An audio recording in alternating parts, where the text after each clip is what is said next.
What's up, guys? Max here. Are you still stuck on some past mistakes, on some past events that may be still haunting you? Well, in this video, I'm going to go over how I and how you can get over your past mistakes. Rule 8, Rule 9 of Beyond Order explained. Here we are.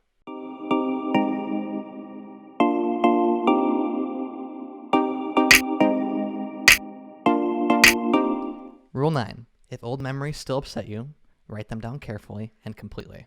It's quite simple. If something that happened to you more than a year ago still gives you negative physical sensations when remind you of it, you need to confront it. If the thought, reminder, or mere presence of someone still brings you negativity, now is the time to overcome that memory. I've journaled for years. I've written down all the emotions tied to the event in great detail. Better to let your hand run freely than have not as many words on the paper.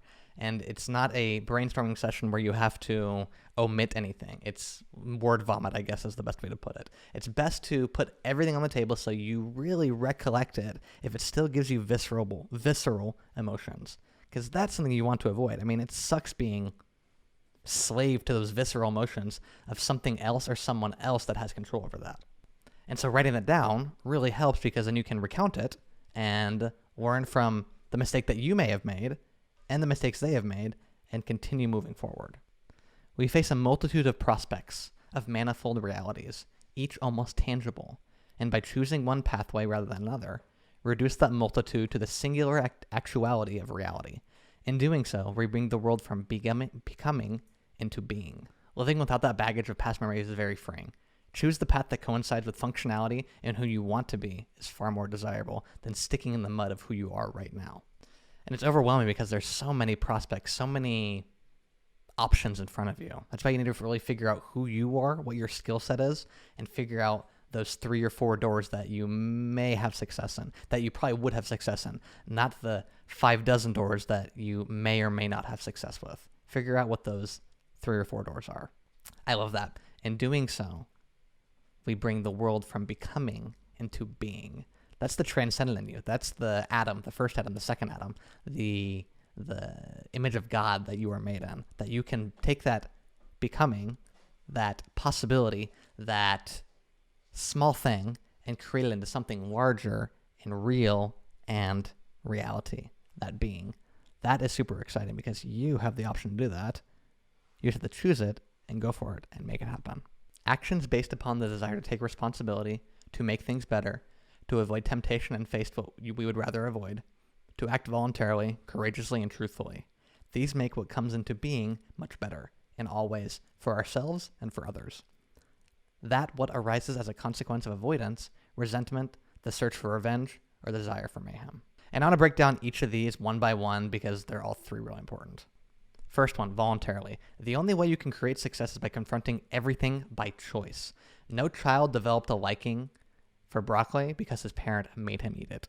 No, he developed a liking towards it or a hatred, depending upon which end of the spectrum you are on, because he chose to, I'm going to eat this and see if I like it. It's that choice that matters. And confronting everything by choice is a hell of a lot better than confronting everything by proxy or by obligation. Imagine those things you know you should do. They're going to come up and creep and bite you in the rear end if you do not confront them yourself. It's better to do it on your terms, proactively, than procrastinate and wait till it hits you. Courage. Living courageously in the day-to-day is not slaying the dragon at every single interval, because there probably is not a dragon at every interval, although that would be really, really exhilarating. Daily courage manifests itself in very different ways. First off, when the alarm goes off in the morning, you can either choose to stay in bed or leave the warm bed and begin the day. The courageous thing, I think you can figure out which one that is. And then once you're out of the bed, choosing to go to the gym or go on a jog instead of going back into bed. And I laugh because these are the issues I deal with on a daily basis. This daily courage is not easy by any means. It's simple, but not easy to do. It's easy to do, or simple to do, and simple not to do. So the choice is yours. Either you take a simple where the pain at the beginning hurts and then you have long-term satisfaction, or you take the hedonistic route and the thing that feels good right now, but you're going to pay for it later. Choosing to be grateful for at least one thing instead of complaining about the multitude of things that aren't as that you would like them to be in your life. It's so much easier to complain because there's so many wrong things and we have a proclivity to see the wrong things. Taking that time to actually be gracious is very difficult, but very worthwhile. If you guys are enjoying this video, please hit the like button, comment, and subscribe. The question of the day is this: what one act of courage are you going to do today? And mine is working and doing this, which is a lot of fun most of the time, although I don't feel like it sometimes. A lot of times I don't feel like working. A lot of times I don't feel like writing these things. A lot of times I don't feel like doing anything, but I can do it anyway because I know it's good for me and it's good for all those around me. Now that is courage. Living life in the objective real truth, although difficult and painful at times, is the only place we can actually grow. We have to take life as it is, not as you would like it, not as I would like it. Believe me, I wish there was a lot of things different in life, but that's not reality. Let's take things for as they are and help mold them into the things we want them to be that coincide with our values and the betterment of those around us. If we were the source of our own values and masters of our own houses, then we could act or fail to act as we choose and not suffer the pangs of regret, sorrow, and shame. But I have never met anyone who can manage that. And that's talking about the conscience, the shared conscience that every single person on the face of the earth has between right and wrong. It's the most convincing thing that any of us will ever deal with. Especially when you do something wrong. I mean, goodness, that conscience is not just knocking at the door, but literally pounding the door on telling you to make it right and to go say sorry or ask for forgiveness or whatever it may be, but to make it right. Your conscience always wants to make things right. And these greatest values we're talking about have been discussed since the beginning of time, and those great values have been here since the beginning of time. I mean, they really are shared, true, good values. And that's God, family, community, and then serving your fellow man. I mean, tell me things that you have against that. Really, I want to know what people have the beef with these things, because people who are pursuing all four of those with gusto, with energy, I don't have much critique for their lives.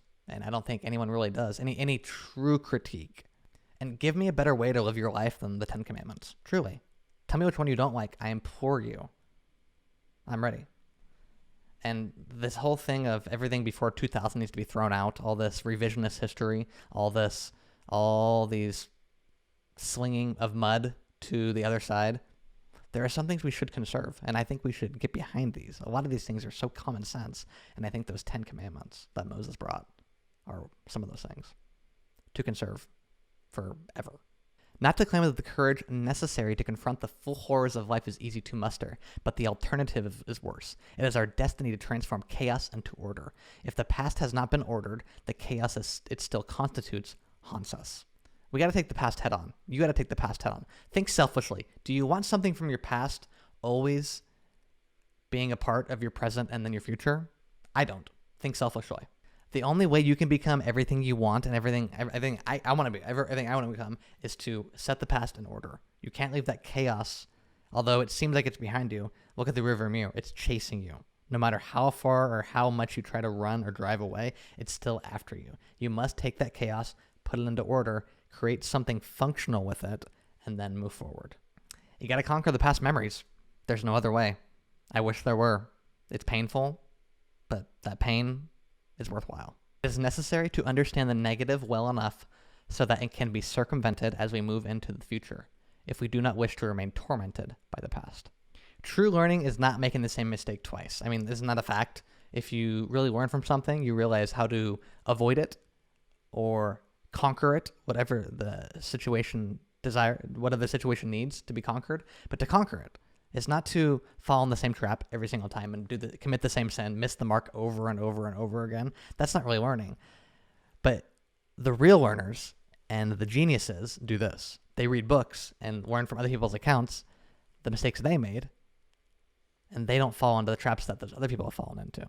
Now, that's learning to the nth degree, because now you've learned from other people's experiences, and now you don't have to make the same mistake. That is genius. So choose differently. Choose that you're actually going to learn from these mistakes. Not I'm going to try next time. Don't try.